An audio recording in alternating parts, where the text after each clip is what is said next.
Hi everyone and welcome to session 4. So last week we looked at how you could build positive experiences for the longer term by creating some long-term goals that were based on your values and priorities in life. We explored the importance of feeling like you've achieved something and feeling in control, and we introduced the idea of planning to do something each day that just makes you feel that way. And then finally we looked at how you can manage distress by using self-soothing through the senses, and we considered what you might include in a self-soothing toolbox. In today's session, we're going to look at how you can manage your emotions by planning ahead. We'll think about how we can use a pros and cons list to think about our behaviours, coping strategies and responses. And we'll look at how you can take care of your mind through your body. For managing distress, we'll consider how you can try and improve the moment during difficult and distressing situations. So I'm going to put the learning outcomes for today's session on the screen now. Please just take a moment to go through those.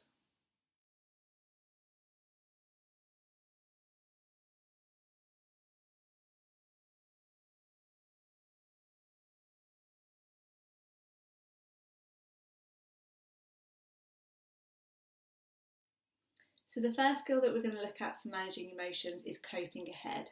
And this basically refers to planning ahead for a situation that you know you're going to be facing that might be difficult or distressing.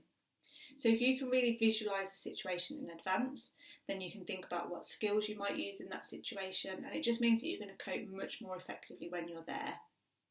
So examples might be, going to a social event where somebody that you don't really get on with is going to be, facing a new social situation that you know you're going to be anxious in. And there's lots of different examples of situations that you might face in the future that are going to be personal to you that might cause some kind of distress, anxiety or stress. So we're going to talk through how you might plan ahead for those types of situations. So the first step in coping ahead is actually identifying what situation is going to cause you some kind of distress.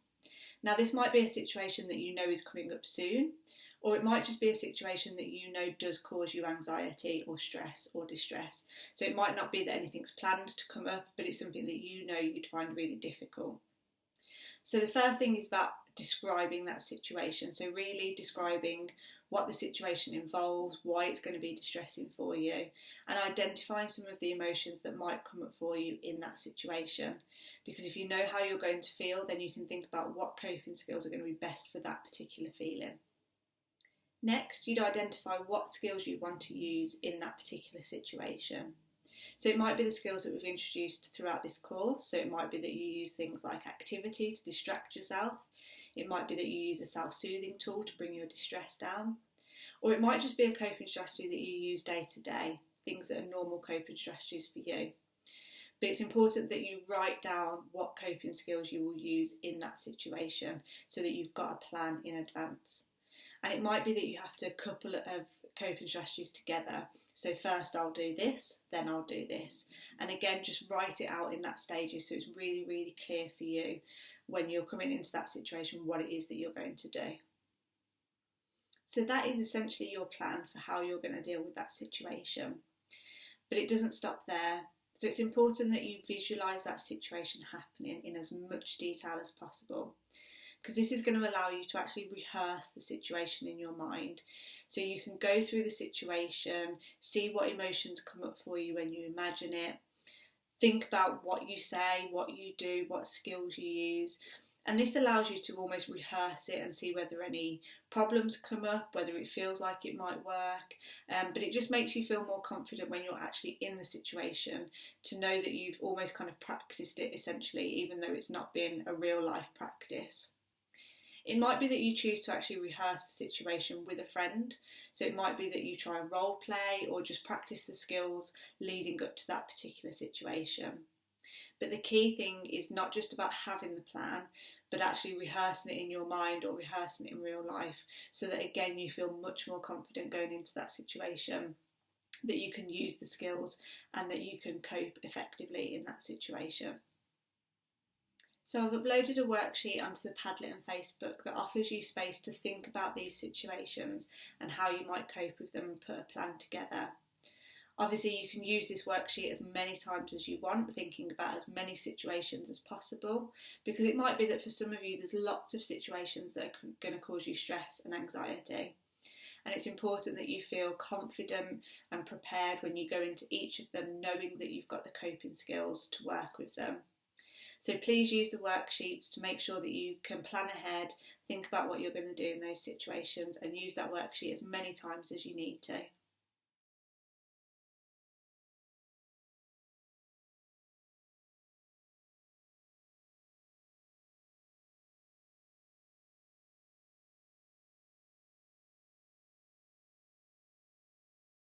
So next we're going to look at taking care of your mind by taking care of your body.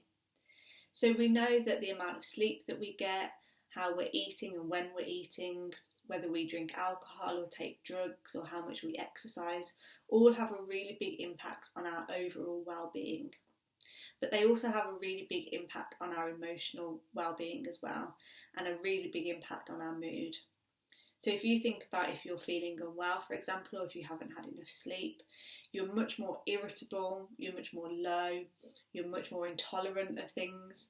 So you can see how your physical health and how your body is and how well you've looked after your body can have a really big impact on our mood as well. So this skill is all about looking at your lifestyle choices and thinking about whether there's any small changes that you can make that would have a really big impact on your mental health or your mood.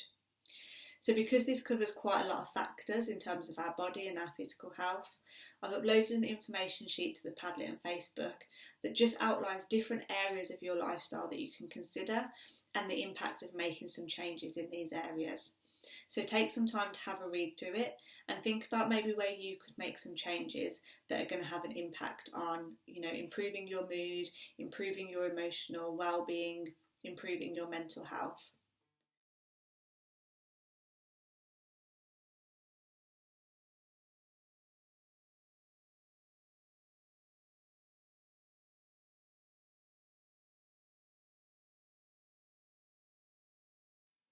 Next, we're going to look at how you can use a pros and cons list in a slightly different way to help you manage distress more effectively. So this skill is particularly useful if you think that you've got unhelpful coping strategies, so things like drinking alcohol, responding aggressively, self-harming or withdrawing from people, because it allows you to look at the pros of that behaviour and think about how you might get those positives from a different behaviour. But it also helps you look at the negatives as well, so that you can see that maybe it's not the best way to respond in those particular situations. But this skill is also useful even if you don't have unhelpful coping strategies at the moment, because it will allow you to see the benefit of responding in an effective way, using some of the skills that we've introduced today, or using some more positive coping strategies that maybe you use in day-to-day life anyway. So pros and cons is something that we use a lot in our day-to-day life when we're thinking about things that maybe we don't want to do. We often just weigh up the pros and cons in our mind. Sometimes we do pros and cons lists quite explicitly and write them down. So it's a skill that we're all quite familiar with, but I'm going to introduce you to it in a slightly different way today. So first of all, I just want you to note down how you would typically respond in a distressing situation. So like I mentioned, this might be an unhelpful coping strategy like drinking alcohol or responding aggressively. Or it might just be a response that you typically have, like, binging on ice cream or hiding under your duvet when you're feeling depressed. But just think about how you would typically respond to distress. Then I want you to think about what the positives of this behaviour are. What does it give to you? What benefits does it bring? How does it make you feel? And then also think about the cons of this behaviour. So does it have any negative impacts? How does that make you feel? So just think about the pros and cons of how you would typically respond in a distressing situation. Then I want you to think about the skills that we've taught on this course and other coping strategies that you use and are aware of that are much more positive or effective. And I want you to think about what skill you'd like to be able to use in distressing situations. And note this down as well. And then I also want you to think about what the positives of using this behaviour in those situations would be. How would that make you feel? What would the benefits be? And then also think about the negatives of using that skill, because it might be that it's harder, it might be that it uses more resources, it might be that it takes more thinking. So think about the pros and cons of also using an effective way of coping or a way that you'd like to be able to respond in those situations. Now that you've got your pros and cons for both how you would typically respond and how you would like to respond, I want you to go back and look at the factors and think about whether they're a short-term factor or whether they're a long-term factor. So for example, sometimes when we think about our typical responses, they give us lots of short-term benefits. They make us feel good in that moment, but then maybe in the longer term we feel guilty for doing that, or we feel bad for doing it. So it's really important to identify patterns in the positives that we get and the negatives that we get to see whether they're a short-term impact or a long-term impact. So go through, think about which ones are short-term, which ones are long-term, and try to identify any patterns that you can see so that you can then start building responses and coping strategies that are going to benefit you more for the longer term. Now, I know this is a lot to take in, so I've uploaded a worksheet to the Padlet and Facebook that provides a table for you to look at these things and describes how to do each part of it. This worksheet is going to be really useful for you to complete because pros and cons is much more effective if you can do it ahead of time. So if you think about how you would typically respond, if you're in a distressing situation and you have that urge to respond in that way, you can think about what you wrote in your pros and cons and think, yes, this might give me a short-term benefit, it might give me some short-term relief, but actually in the longer term, I know I'm going to feel more guilty and it's just going to, keep that cycle going. So use the worksheet to plan ahead like we have with our other skill, to think about the pros and cons of how you might respond in situations. And again, you can use this pros and cons worksheet as many times as you need to consider as many behaviours as you need to. But it's a really useful skill to have to be able to think about it in advance so that then when you're in the moment, you've already got that pros and cons worked out. You haven't got to do it in your head at the time.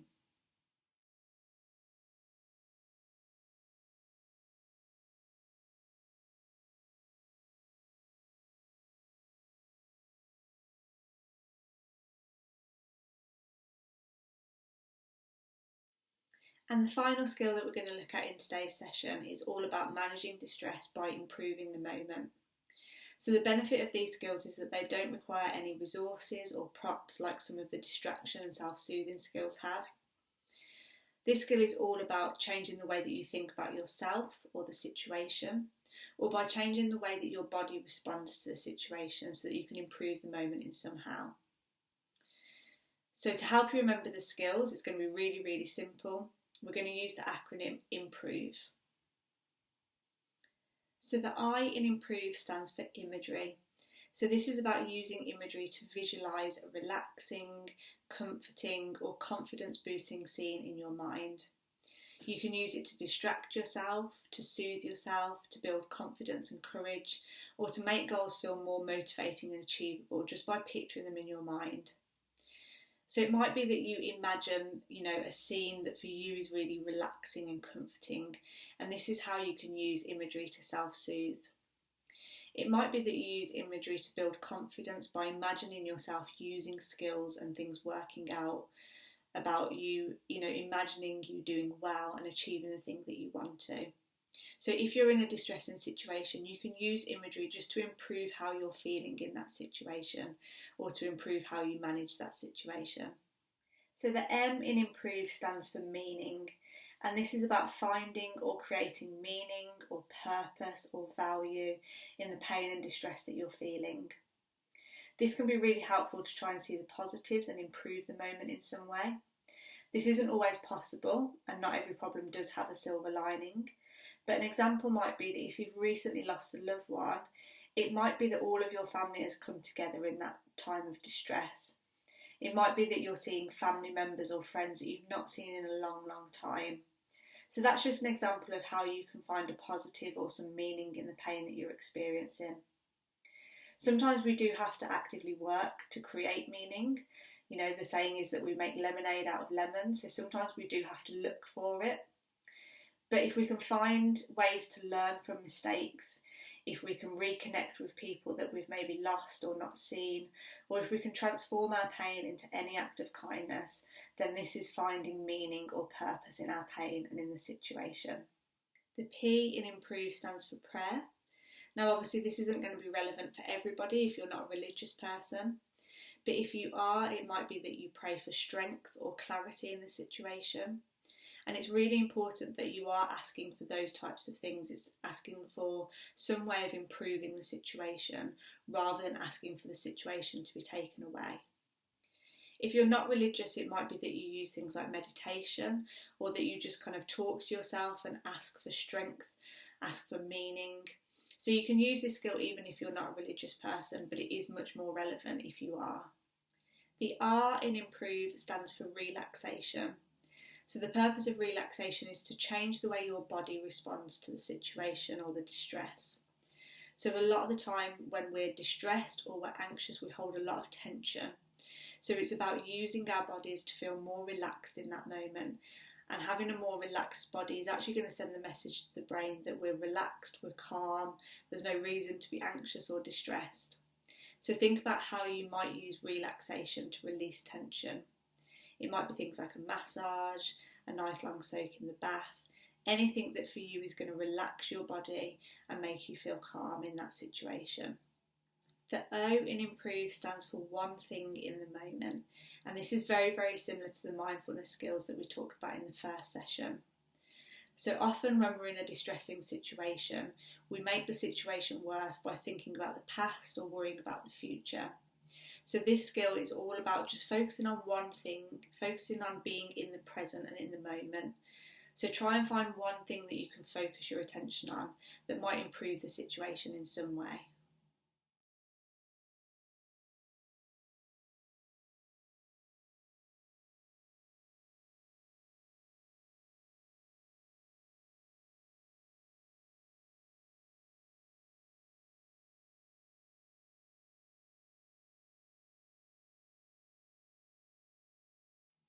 And finally, the E in improve stands for encouragement. So often when we're in a distressing situation or if we're feeling negative emotions, we can become quite critical of ourselves and put ourselves down. Encouragement is essentially being your own cheerleader, talking to yourself positively, talking to yourself in the way that you would to a best friend or a family member if they were in that situation. So things like positive affirmations can be really, really powerful in these types of situations. So things like, I can do this, I'm able to cope, I'm lovable or I'm likeable if you're in a social situation. So be your own cheerleader, give yourself encouragement in the situation rather than putting yourself down. So by using the acronym IMPROVE, you can think about different skills that you can use to just try and improve the moment, make it more positive in some way, whether that's by changing the way that you think about the situation or about yourself, or by changing the way that your body responds to it. I've uploaded an information sheet that just outlines these again for you and some examples of how you might do each of them, because I know it's a lot to take in. So in today's session, we've looked at how you can plan ahead so that you can cope in a more effective way. We've looked at how you can take care of your mind by taking care of your body. And we've looked at how you can use a pros and cons list in a slightly different way to think about how you might respond to situations that are distressing or difficult. And finally, we've used improve to think about how you can find meaning, purpose or value in the difficult situation. So next week is unfortunately our last session, but we're going to be looking at how you can manage emotions by behaving in the opposite way to how our bodies, urges and emotions are making us want to behave. We're going to look at managing distress by using our body chemistry to handle really high levels of arousal and distress. And finally, we're going to look at those acceptance skills to help you develop acceptance for situations that you can't change. So thank you for watching the video again this week. I hope you find the resources useful, and I'll see you next week for our final session.